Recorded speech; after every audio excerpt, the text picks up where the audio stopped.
Bienvenue pour cet instant des paroles de la vie éternelle avec Marc-Joseph. Aujourd'hui, nous sommes le 20 janvier 2026 et je suis de retour pour te rappeler que ce jour du 20 janvier 2026 est encore pour toi un jour de grâce que tu as à vivre dans la présence de Jésus-Christ que tu détiens dans ta vie. Chaque jour avec Jésus, c'est un jour de grâce. Car Jésus est celui qui a manifesté dans le monde la grâce de Dieu le Père. La grâce qui nous est accordée, qui nous permet d'être libérés de toute forme de condamnation, qui ont toujours été naturellement sous la vie de chaque être humain. Car à la base, l'Éternel des armées avait prononcé sa condamnation en disant d'abord à l'homme, tu mourras. Et à la place de cette condamnation, Jésus apporte la délivrance en disant, celui qui croit en moi vivra éternellement. L'Éternel n'a jamais dit également, empêchons l'homme de vivre éternellement. Mais Jésus-Christ apporte la réponse, il dit, eh bien, celui qui croit en moi vivra éternellement. Il nous libère de toutes ces condamnations.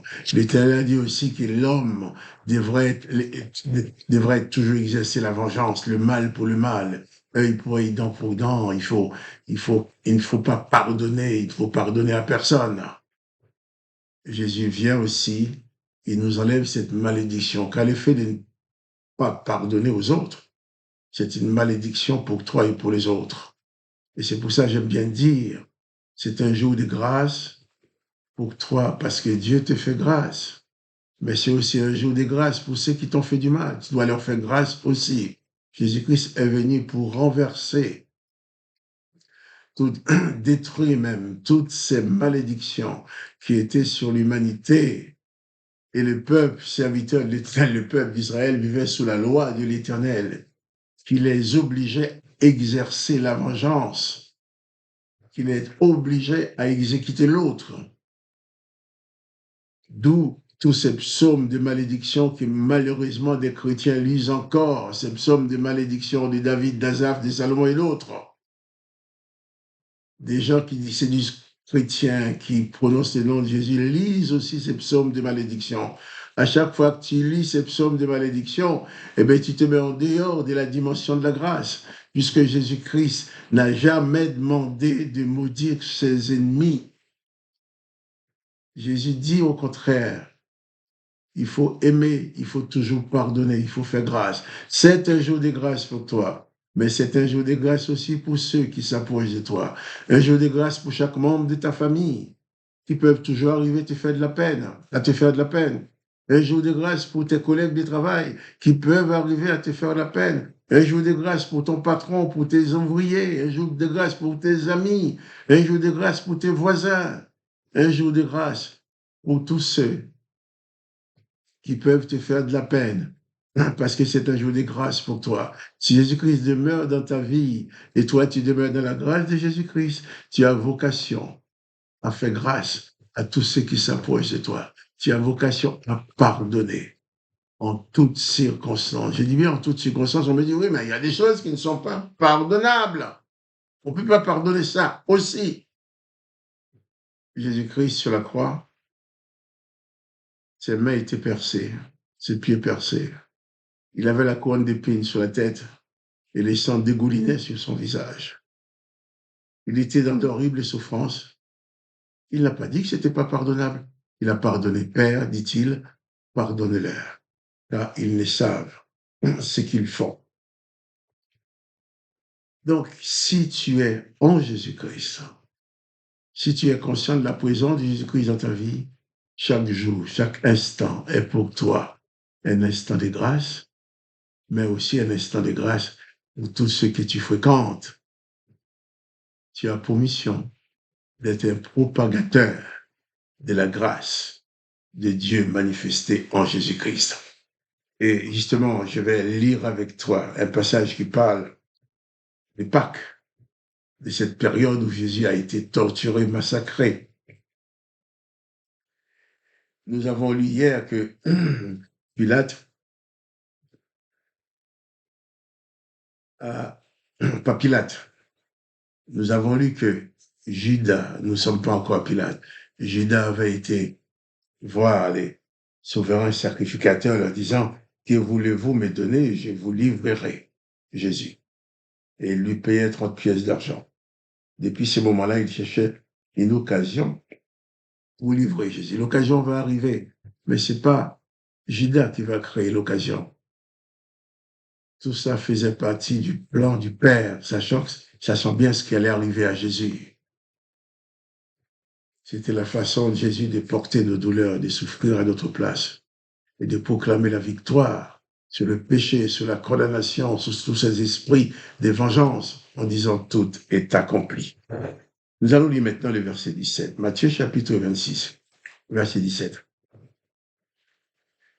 Les premiers jours des pains sans levain, les disciples s'adressèrent à Jésus pour lui dire, « Où veux-tu que nous te préparions le repas de la Pâque ?» Il répondit, « Allez à la ville chez un tel, et vous lui direz, le maître dit, mon temps est proche, je ferai chez toi la Pâque avec mes disciples. » Les disciples firent ce que Jésus leur avait ordonné, et ils préparèrent la Pâque. Jésus voulait manger le repas de Pâques avec ses disciples. Et c'était le dernier repas que Jésus a mangé avec ses disciples avant d'être arrêté, torturé et crucifié. Il est question du premier jour du pain sans levain. C'est que c'était toute une semaine consacrée à célébrer la Pâque, la sortie d'Égypte du peuple d'Israël. C'était la tradition chez le peuple, c'est la tradition, c'est un moment, c'est l'un des moments les plus importants de la vie des Juifs en Israël à l'époque de Jésus. Et Jésus était un Juif, Jésus était là avec eux. Jésus y a participé, et comment? Jésus a été sacrifié les jours de Pâques. Et les disciples posaient la question à Jésus, où est-ce que nous allons te préparer le repas de Pâques? Jésus a envoyé chez quelqu'un. Lui seulement, mon temps est proche. Quel temps? Le temps de ma mort, le temps de mon sacrifice, le temps de mon exécution, le temps de mon suprême sacrifice est arrivé. Alors, mon temps est proche, je ferai chez toi la Pâque avec mes disciples. Et bien entendu, cette personne a accepté, les textes ont dit, que les disciples fissent ce que Jésus leur avait ordonné et ils préparèrent la Pâque. Et ce repas de Pâques était un repas spécial. Sur ce repas, sur la table de ce repas, il y avait du pain sans levain, il y avait du vin, il y avait aussi de l'agneau, il y avait aussi des herbes amères. C'était toute une cérémonie. Et Jésus voulait entrer dans ce repas qui symbolise la sortie d'Égypte de l'esclavage, la sortie d'Israël de l'esclavage, que les gens célébraient. Mais Jésus n'a pas célébré la sortie d'Égypte. Il a célébré avec eux la sortie de la condamnation, la sortie du péché de ses disciples. C'était la sortie, la libération de l'humanité. Et nous verrons demain et dans les jours qui viennent ce qui s'est produit lors de ce repas de Pâques. La Pâque, pour nous, ce n'est pas seulement une tradition, une religion ou autre chose. La Pâque, pour nous, c'est le sacrifice suprême de Jésus-Christ, le Fils de Dieu, pour nous accorder la liberté, pour nous donner victoire et pouvoir sur les puissances démoniaques, pouvoir sur la puissance du péché, pouvoir sur la puissance de la loi qui nous obligeait à nous entretuer. Mais malheureusement, même des gens qui se disent chrétiens n'ont pas encore compris, ils continuent à s'entretuer. Oh, Jésus a donné sa vie pour que nous soyons unis. Alors, n'oublions pas que ce jour de Pâques-là On n'est pas à Pâques, mais je lis texte quand même, on reviendra là-dessus, la semaine de Pâques. Mais Jésus a célébré ce repas avec toute sa signification, pour toi et pour moi. N'oublie jamais que Jésus-Christ s'est sacrifié pour toi. Il t'a libéré du pouvoir du péché, de la malédiction. Il a détruit toutes les malédictions que l'Éternel des armées avait mises sur l'humanité. Donc, installe-toi en Jésus-Christ. Il n'y aura plus de condamnation pour toi, plus de malédiction pour toi. Et chaque instant sera pour toi un instant de grâce. Et aussi un instant de grâce pour ceux qui te font du mal, que tu vas toujours pardonner, comme Jésus a pardonné. Que le nom de Jésus-Christ soit glorifié. Et à toi, je te dis à demain pour la parole de la vie éternelle.